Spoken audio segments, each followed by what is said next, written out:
Hi friends, welcome to our channel. నా పేరు రమేష్ వర్మ. రోజుకి సోషల్ మీడియా ఎంత కామెడీగా మారిపోతుందంటే కొంతమంది దాన్ని చూసి నవ్వుకుంటా ఉంటే ఇంకొంతమంది బాధపడిపోతున్నారు. ఈ మాట నేను ఎందుకు అంటున్నానంటే, లోకేష్ గారు విజయమ్మ గారికి విష్ చేయడం జరిగింది, పుట్టినరోజు శుభాకాంక్షలు చెప్పడం జరిగింది. సరే, దీంట్లో తప్పేముంది అంటే దీంట్లో తప్పు లేదు. కొంతమంది బాధపడే వాళ్ళు ఉన్నారు, అది తప్పు. అంటే వాళ్ళకి చెప్పినారే నాకు చెప్పలేదే అనేదే ఇప్పుడు బాధ. అలాగే జగన్మోహన్ రెడ్డి గారు పవన్ కళ్యాణ్ గారు ఫాస్ట్గా కోలుకోవాలి అని చెప్పడం ఒక విచిత్రం అయితే, అలాగే ఈమె నేను మీ అమ్మమ్మనే కదా, నాకు నువ్వు విష్ చేయొచ్చు కదా అని చెప్పడం కూడా ఒక విచిత్రమే. ఎందుకంటే గతంలో ఎప్పటి నుంచో టీడీపీ పార్టీని కావచ్చు, చంద్రబాబు నాయుడు గారిని కావచ్చు, లోకేష్ గారిని కావచ్చు, భువనమ్మని కావచ్చు, వీళ్ళందరినీ నోటికి ఎలా వస్తే అలా అసభ్యకరంగా మాట్లాడిన గొప్ప వ్యక్తి ఎవరైనా ఉన్నారంటే ఇంతగా ఎవరో అనుకుంటున్నారా, ఆమె వీరగంధం లక్ష్మీ పార్వతి గారు. ఆమె ఏమంటున్నారంటే, నేను మీ అమ్మమ్మనే కదా, నాకు ఏ రోజైనా విష్ చేసినావా, ఆమెకి ఎందుకు విష్ చేస్తున్నావు నువ్వు అని చెప్పి ఈమె అడుగుతుందనమాట. అమ్మ లక్ష్మీ పార్వతి గారు, ఒక్కసారి మీ గురించి కూడా గతంలో నేను చెప్పినా కదా, మీరు ఇంట్లో ఉన్న వాళ్ళందరినీ కడిగి పెట్టినారు, ఇంట్లో సామాన్లు కడిగినట్టు కడిగినారు, మీకెందుకు వాళ్ళు విష్ చేస్తారు? అసలు విష్ చేయాల్సిన అవసరం ఏమున్నది? నువ్వు వాళ్ళకి సంబంధించిన మనిషివి అయితే నీకు విష్ చేస్తారు, నీకు సంబంధించిన వాళ్ళు కాదు కదా వాళ్ళు. మీ ఆయన పేరేమో వీరగంధం సుబ్బారావు అయిపోయా, మీ కొడుకు పేరేమో నేను చెప్పాల్సిన అవసరం లేదు, డాక్టర్ అయిపోయా. ఇప్పుడు సపరేట్గా నీకు ఎవరిన విష్ చేయాలంటే వాళ్ళు విష్ చేస్తారు. లోకేష్ గారు ఎందుకు విష్ చేస్తారు? మీ ఇంటి పేరేమన్నా నారావారా లేకుంటే నందమూరా, ఎందుకు విష్ చేస్తారు నీకు? వాళ్ళు చేయరు. నీ ఇంటి పేరు వీరగంధం కాబట్టి వాళ్ళు నిన్ను పట్టించుకోరు. అది అలాగా ఉంటే అవి చెప్పేది చెప్పండి పక్కన పెట్టు.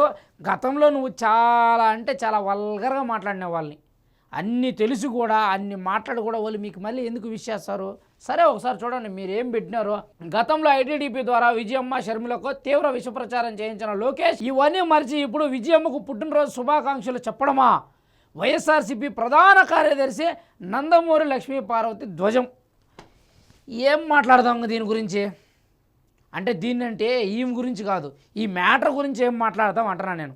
కొంతమంది వైసీపీ నాయకులు ఇలా కూడా రాస్తారు, అదేదో లాయర్లు వాళ్ళు పోలీసు వాళ్ళని నోటికి ఎలా వస్తే అలా మాట్లాడి చంద్రబాబు నాయుడు గారిని ఎలాగంటే అలా విమర్శించి అలా రాస్తే వాళ్ళని తీసుకుపోయి పోలీస్ స్టేషన్కి తీసుకుపోతే దాని గురించి మళ్ళీ కొన్ని గొడవలు కొన్ని చర్చలు కూడా చేస్తారు.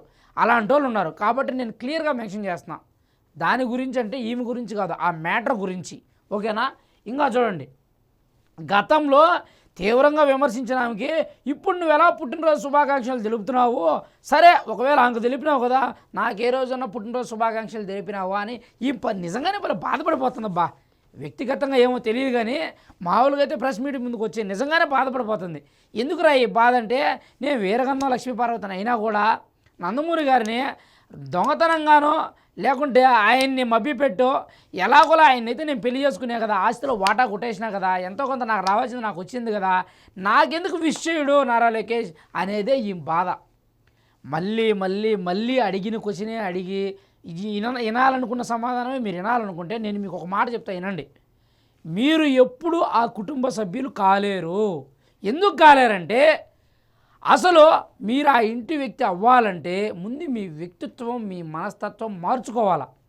గతంలో ఎన్టీ రామారావు గారికి సంబంధించిన ఏ జ్ఞాపకాలనైనా మీరు మిగిలించినారా? మీ ఆస్తులు పెంచుకోవాలని ఆయన జ్ఞాపకాలు అమ్ముకుంటూ వచ్చినారు, అవునా కాదా? ఇప్పటికి కూడా నందమూరి తారక రామారావు గారి భార్యని చెప్పుకుంటూ పాలిటిక్స్లోకి దిగి నోటితో పలకరాని మాటలు మాట్లాడుతూ ఆయన పేరు తీసేస్తూ ఉన్నది ఎవరు? మీరు కాదా? మీ భర్త పేరు సుబ్బారావు, చెడతలు కొట్టుకుంటాడు, కళాకారుడు, ఆయన మీ భర్త. లేదా మీ కొడుకు డాక్టరు, ఆయన మీ కొడుకు. వాళ్ళు విష్ చేస్తారు, వాళ్ళ పిల్లలు విష్ చేస్తారు, ఈయన ఎందుకు విష్ చేస్తారు మీకు?